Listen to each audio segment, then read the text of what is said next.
Hello and welcome to my channel. My name is Venus and today I'm going over all of the books that I read in the month of June. In June, I read 3 thrillers, 2 romance, 2 horrors, and 1 fantasy book. I also had 1 DNF and the range of ratings was from 2 stars or 1.5 stars to 5 stars. Most of them were between 4 and 5 stars, so it was a really good month. As always, I like to start from my least favorite, or DNF, and then go all the way up to my favorite book of the month. My DNF for the month of June was How to Become a Dark Lord or Die Trying by Django Wexler.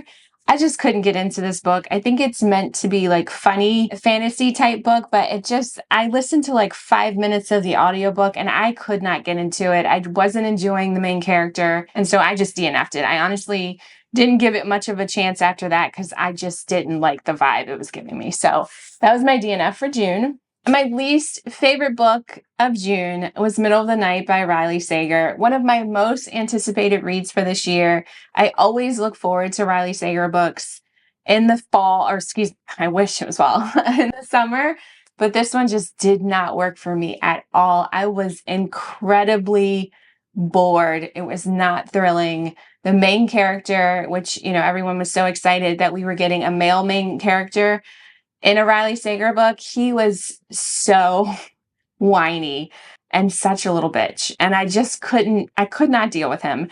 So the fact that I even finished this book is surprising. I think if it wasn't a Riley Sager book, I definitely would have DNF'd it. I don't usually read through books that I know are going to be less than 3 stars. And this one, yeah, I hated it. So we're following Ethan. He is forever traumatized from his best friend being kidnapped in a tent while they were camping in his backyard in 1994. His best friend Billy was taken from this tent. The tent was slashed and Billy was gone the next morning. The narrator holds a lot back during telling the story, and then when things start to become revealed, it's annoying. Just the way it was done, it was very annoying. Nothing was very surprising, and the twists that happened, I guess if you want to call them twists, that happened were not good to me at all. There is a very small, tiny paranormal aspect of it that I wish would have been much more than what it was. Oh, it was just not good. Oh my God, I was so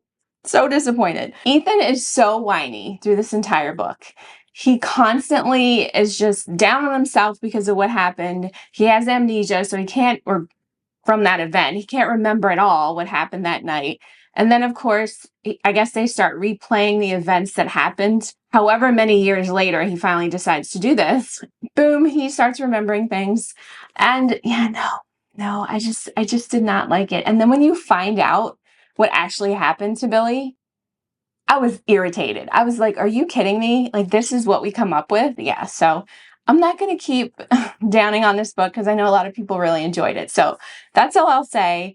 I did not enjoy it. And least favorite Riley Sager book. So I did want to kind of talk about what my rankings are for Riley Sager books instead of making like a whole video about it. But in case you're interested, this is how I rank them. So my least favorite, Middle of the Night, I gave 2 stars. The next one is Survive the Night, which I gave 3 stars. I still enjoyed that book. So even before Middle of the Night, I still really liked all of Riley Sager's books. But this one I can definitely not recommend personally. Then my next favorite is The Only One Left. I gave that one 3.5 stars. And then Final Girls, I gave 4 stars. Home Before Dark, I gave 4 stars. Lock Every Door, I gave 4.5 stars. The Last Time I Lied, I gave 5 stars. And my favorite Riley Sager book, which is not a popular opinion, but is The House Across the Lake, I gave that one 5 stars. So that's how I rank my Riley Sager reading experience. I would love to hear below from you what is your least favorite Riley Sager and your favorite Riley Sager books. Please let me know down below. Okay, let's move on to all of the fun goodness that I read for the month of June. Next is a NetGalley ARC that I received. Of course, I read it after the release date. It is currently available, but it is the Fireborne Blade by Charlotte Bond. This is a fantasy book. It's really short. It's like 192 pages, and I overall enjoyed it. It's not like a groundbreaking fantasy book. It's very short, like I said. Quick read. If you're in the mood for a quick fantasy book, it's got some dragons in it. The main character, Madam Madeline, I think her name is, she is a knight. So it gave me like Brienne of Tarth vibes from Game of Thrones. I liked her character, but I wasn't like in love with her character. And I think hopefully that'll get better because there is a second book that comes out October 29th, The Bloodless Princes, which is also available on NetGalley. So if you want to check that one out, if you read Fireborne Blade, it is available on NetGalley if you request books from there. So like I said, Madeline is a knight. She recently lost her knightly privileges from something that she did. The king or whatever ruler in this kingdom took away her privileges as a knight. So she wants to try to redeem herself. So she decides she's going to go into the keep of one of the oldest dragons, the White Lady, and steal back the Fireborne blade that this dragon is kind of keeping hostage in its lair. In this world, anytime a human is killed by a dragon, they're called the dragon dead, and they basically are ghosts that are haunting people, mostly when knights try to go into dragons' lairs. So she is bringing her squire with her. His name is Petros, and they're going into the dragon lair. She's finding out things about this squire. We also learn that there's magic in this world, so there's mages. She has a big distrust for mages. While you're going through the current events of her trying to find the Fireborne blade, we do get flashbacks of what happens, like why she lost her knightly rights and how she got to where she is. And one of them is a flashback of her going to be like a guard for a mage. And you meet this mage who seems like a pretty cool character. I actually kind of liked his character. And then he also has an apprentice. I can't remember her name right now. But there is like a very tiny, tiny spark of a sapphic romance that happens between Madeline and this apprentice. And the story goes from there. It's got dragons in it. It's a fantasy book. It was fun times. I overall really enjoyed it. It's not like a brand new all-time favorite, but I did really enjoy the writing. I thought the pacing was good. And yeah, I recommend it especially if you like dragons, because it had pretty cool dragons in it. Next up, we are in the 4-star category, and it is The Forgotten Island by David Sodergren. This is my first book by this author. This is a horror book, and I loved it. I really, really enjoyed it. The whole time I was reading it, I was thinking about how much I hated Richard Lehman books because that was a new horror author that I started reading this year. I liked his writing, but he put so much rape and over-sexualization in his books that I just couldn't completely enjoy the horror aspects of it because it was a hot mess for like the 3 books that I read by him. This is exactly what I wanted in like a really like chop horror with a monster vibes. It was great. I can't wait to read more of this author. So the opening scene, we're following like this group of like construction workers that are working on the island. They're building like this massive like hotel that's going to become like this ritzy resort where everybody comes. And during this process, they find this huge like hole in the ground, this huge like cave like hole, and one of the co-workers is missing, falls down it. And so the main like manager or foreman, whatever you want to call him, he decides he's going to try to go down there and first of all take a look down there and try to save the co-worker.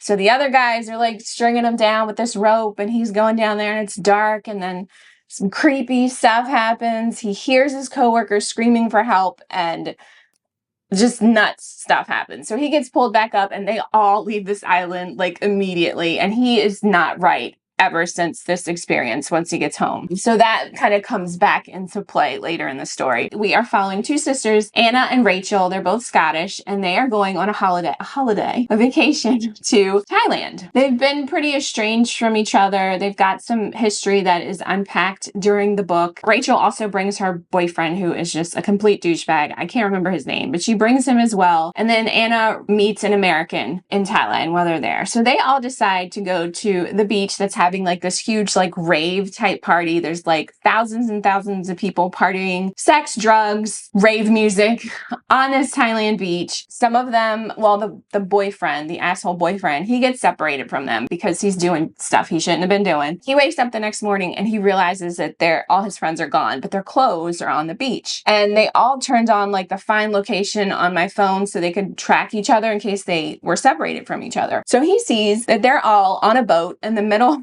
of the ocean, drifting to this island, the Forgotten Island. And I loved it. I thought the pacing was great. I thought the creepiness was wonderful. There's like B-movie type like sex scenes in it. There's drugs, but it wasn't as like over the top as Richard Lehman books. And I just enjoyed it. I thought it was great. I think it's a perfect summer read. The Thailand vibes that you get from at the beach, it's hot. It's just great. The descriptions were great. I loved his writing. And like I said, I cannot wait to read more of his books. The next book that I read was kind of just on a whim. We had a death in the family and I was having just a lot of anxiety about the funeral coming up. It was, my father-in-law. So it was a close family member. And it was a hard time for me. I felt like I needed something to read that was just fluffy and fun. So this next book is exactly what I needed at the right time. And it is Dungeons and Drama by Kristy Boyce. This is a young adult romance book that I don't typically read. I happen to just see it scrolling probably on Instagram somewhere. And it just looks super cute. I love Dungeons and Dragons. I've never actually got to really play the full game before, but I've always been fascinated by it. And I love drama class and theater and everything. So be a perfect read, and it really was. I gave this book 4 stars. We are following Riley. She is a high school student. I think she is a junior. I don't think they're seniors in this, but high school student who steals her mother's car with her best friend because they're trying to get to this, I think it's a play or some like production, and her best friend's car breaks down. So her mother and her parents punish her, and the punishment is that she has to work after school at her father's gaming store. So her parents are divorced. She doesn't really have a good relationship with her father because she feels like he chose this gaming store over the relationship with her mother. So she has to start working there. She's all upset about it. This book also, by the way, while I'm thinking about it, is perfect for the fall. It had so many great fall references. Hopefully I'll remember that when I do my fall recommendation book, but if you're kind of making notes now, then definitely add this, and you like young adult romance, then definitely add this because it was a great book to read for the fall. So Riley gets punished. She has to do that, and she is also upset because she really wants to be the like theater director at her school, and the huge like spring musical that they put on has been canceled because the principal feels like it doesn't have enough interest, they don't have enough money. So she's kind of struggling with that, really trying to figure out a way to make this musical still happen, but she's grounded. She doesn't have enough time really. And so enters Nathan. He is one of the workers at her father's gaming store. He's also the same age as she, and they don't really like each other at first at all. There's a cute little incident that happens that is so funny, and I loved it, but I'm not going to spoil that. So Riley has an ex-boyfriend that is just obnoxious, and she really wants to make him jealous. And so enter Nathan. He also has this crush, this gaming girl that comes in because at her father's store, they do Dungeons and Dragon night. And Nathan has a bunch of friends that are in this group. And then this girl, she comes like randomly sometimes, and she also plays the game. And Nathan has this massive crush on her. She's so obnoxious. So Riley comes up with the idea for them to fake date to make her jealous so that she'll, start liking Nathan if she sees that Riley is into him and they're dating. And then Riley wants to make her ex jealous as well. So they do fake dating. You know where it goes. It's so like cuddly and sweet and syrupy. And I loved it. I mean, there's no steam in it. There's just a couple little high school makeout sessions. It was so cute. I needed it so much. And it was just perfect timing, like I said. So if you need some kind of palate cleanser and that sounds like something you would enjoy, then I definitely recommend it. Looking at like my reading journal, I noticed like most of the books that I've read this year has been immersive. So I'll have either an ebook or the physical copy, but also listen to it on audiobook.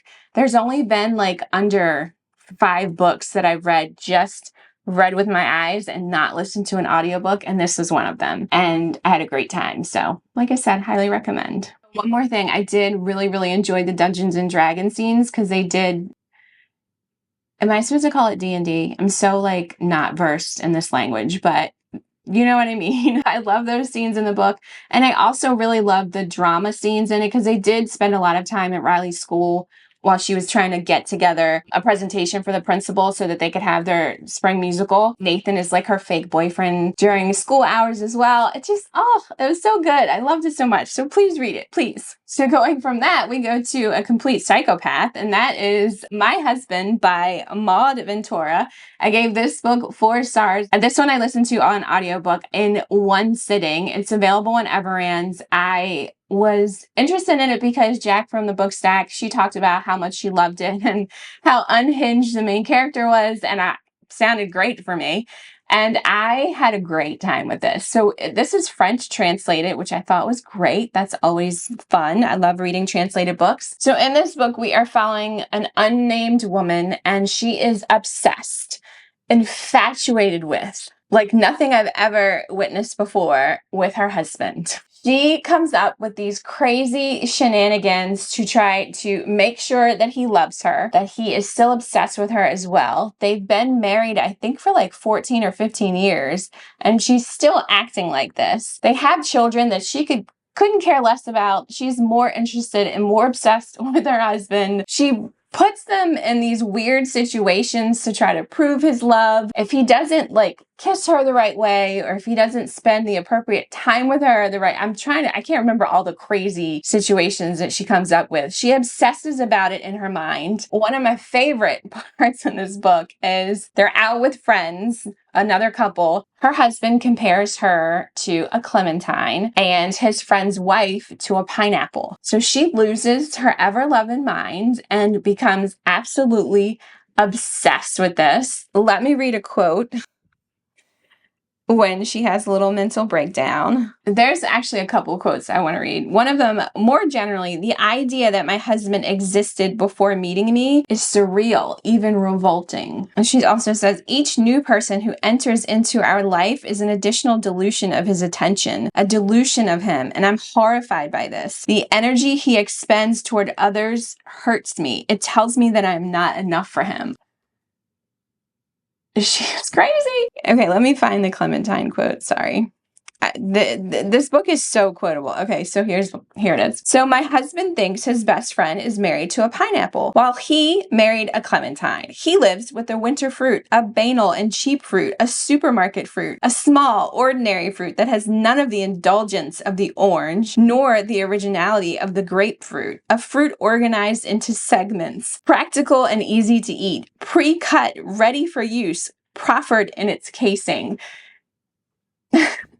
I mean, it only gets even crazier from there. I loved it. The only reason I didn't give it a 5-star is because this ending that everyone I've heard read this book has said is so shocking. To me, I didn't think the ending was that shocking. I was expecting something probably a lot more darker than what it was. But overall, I think this is a great book. If you are sensitive to words being repeated, she says, my husband, a bajillion times, which normally drives me crazy. But in this instant, it's on purpose. It's for a reason. It's not just the author can't think of another word to describe something. It worked great in this book. So I recommend it. It's not for everyone, but if that sounds interesting to you, definitely check it out.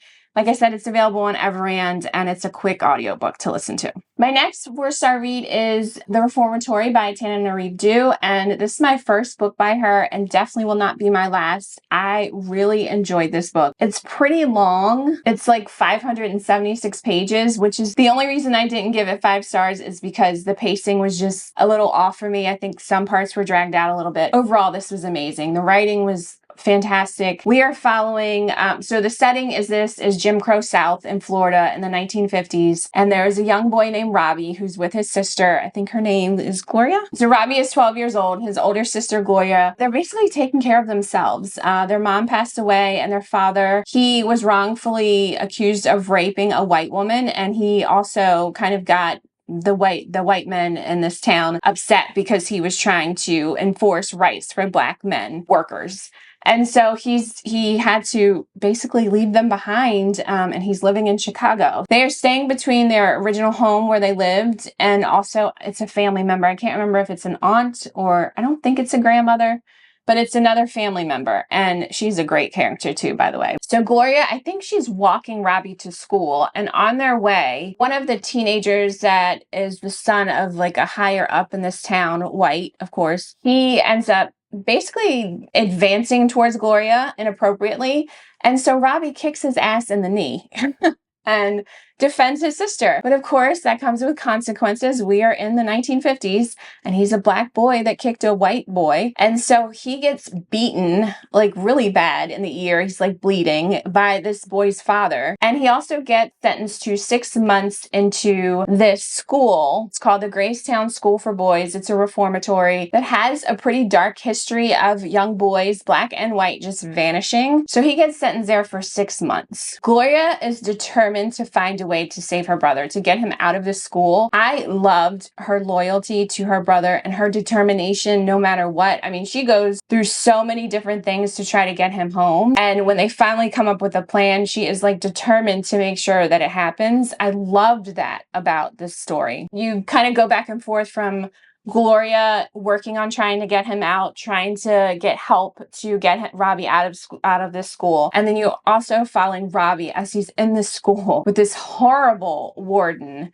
He is sick, horrific. He's racist. He's abusive. He's just disgusting. He is absolutely disgusting. This is where the horror part takes place, or kind of enters it, the human horror from this horrible warden. But also there's like ghosts that are called haints, that are people that died in this reformatory, and they're basically haunting the school. And the warden knows about it. So he is trying to get Robbie, because Robbie has like some special abilities, I'll say, to try to find these haints, gather them up, and destroy them. So that's kind of like the horror part of it. And it is very creepy. And it gets pretty gruesome too at times. And there was a cool little twist that happened with some of the haints. I don't want to say too much more, but this book was incredible. I'd already had a book by this author on my TBR to read eventually. I think it was called My Soul to Keep. I think it's a vampire book that I was interested in. So I'm definitely going to get to that at some point because, like I said, I loved her writing. It was absolutely incredible. This is a hard book to read. You know, anytime, I've said before, anytime there's racism or slavery in books, it's just so hard for me to read them because I get so angry and frustrated and just saddened by, you know, how humans treat each other. But I think she did a fantastic job with this, and yeah, I really can't wait to read more books from her. Next up is The Pines by Blake Crouch. This is a sci-fi thriller that I absolutely loved. I loved Blake Crouch's writing. This is one of his older books, and it's a trilogy. I absolutely adored it. This, I think, is also a TV show that I have not watched. I don't know if I'll check it out or not. I think that it got canceled after like the 2nd season, but this book, we are following Ethan. He is a Secret Service agent, and he has been tasked to go to a small town in Idaho called Wayward Pines, and he is to find 2 federal agents that have just gone missing. And the book opens with Ethan. He has no memory of this major accident that he was in. He is in the streets of this town trying to ask people if they recognize him or trying to spark some kind of memory. He's all bloody. His clothes look a mess. It's so intense from the very opening scene, and you get this quick... I have my window open. There's like an oriole bird outside. It distracted me. But you get this sense of like weirdness from this town. It's like being in the Twilight Zone. Like the people are like super nice, but they're a little off. And then he ends up going to the hospital because I think he passes out at one point. He's in the hospital and the nurse is like very weird. It's just like, what? Like the whole time I'm reading it, I'm like, what the hell is going on? Because I knew nothing about this going into it. And I definitely recommend that very much, because once you get to figure out what is going on, what Wayward Pines is, it was like, I was completely shocked. I was like, oh my God. And I still don't even know. I'm like, the person that reveals what is happening, I'm like, can I trust you? Is this really what's going on? Or are you making things up? Still, I'm not really convinced. I am not going to go too much further into what this is about, just because it's best, like I said, going into it without knowing. But if you want like a high intense, action-packed, suspenseful read, then I highly recommend this one. And my favorite book for the month of June is Savor by Tarah Dewitt. This is a romance book. It's a summer romance book. So if you are in the need or searching for something to get you through the next painfully hot 2 months of summer, then I highly recommend this one. So this book takes place in the summer in a small town in Oregon. We're following Sage. She is such a sweet character. I loved her character so much. She is an orphan, so she lost her parents many years ago at this point, and she's got 2 brothers. I think it's 2 brothers, and they're all very close. This is a small town romance, and everyone knows each other in this town. And she has her little farm with land. She's got like geese, I think a 3-legged cat or a 3-legged dog. She has a cat and a dog. One of them only has 3 legs. Something has 3 legs on her little farm. She does gardening. I mean, there's so many like summary descriptions in this. It's so good. The love interest, Fisher, he is a chef, and he was like a very renowned chef. He got Michelin stars, which I had to Google because I had no idea what that is, but it's very important in the culinary world. And he's lost some stars, or one of the stars. And so he's just going through it right now. And then he's also taking care of his niece. You find out why he has to take care of his niece, which is sad. So he's also having some trauma that he's dealing with. The niece is definitely having some trauma that she's dealing with, because she can be a not pleasant character at times in this book.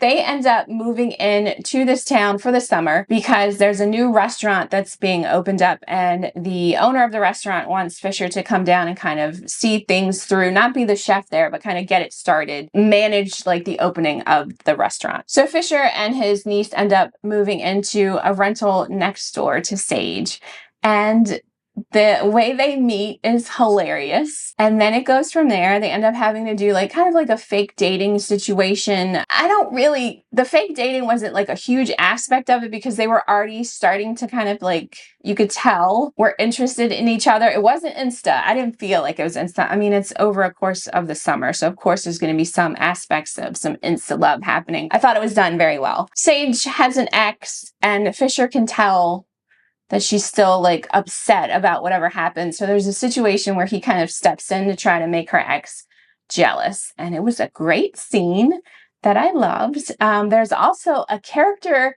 named Venus in this book. This is the first time that's ever happened, and she is a librarian, which I thought was awesome. She's older, she's a little quirky, and I thought that was so cool. When the name came up, I was like, oh, okay, thank you. I love this. This book is so quotable. There are so many quotes. I am definitely going to reread this, because of course the one time I decided not to tab a book, I didn't do this one, but I definitely want to do it because there were so many moments where I was like, God, that is so good. The author did a really good job with her writing. One of them I did highlight though. It says, and this is coming from Fisher. I think it's coming from Fisher. Yes, so this quote is coming from Fisher. He says, "My thoughts and emotions resemble shattered glass lately. Pieces of them everywhere, sharp, some fragments so tiny and hidden, I'll never find them until I unavoidably slice myself on them later." I was like, damn, just like deep there. So I enjoyed this book very much. Like I said, I thought the love aspects of it was very sweet. It was angsty. It was cute. There's a canoe scene because they have to do this like training, because Sage is very competitive, and there's this like summer competition thing that she's never won, and there's someone in the town that always wins it. She wants to win this competition, so they start training together, and there's a canoe scene. That's all I'll say. That was very entertaining. My favorite read of June. Please let me know below what was your favorite book in the month of June. As always, thank you guys so much for stopping by. I appreciate it. I will see you again soon. See ya.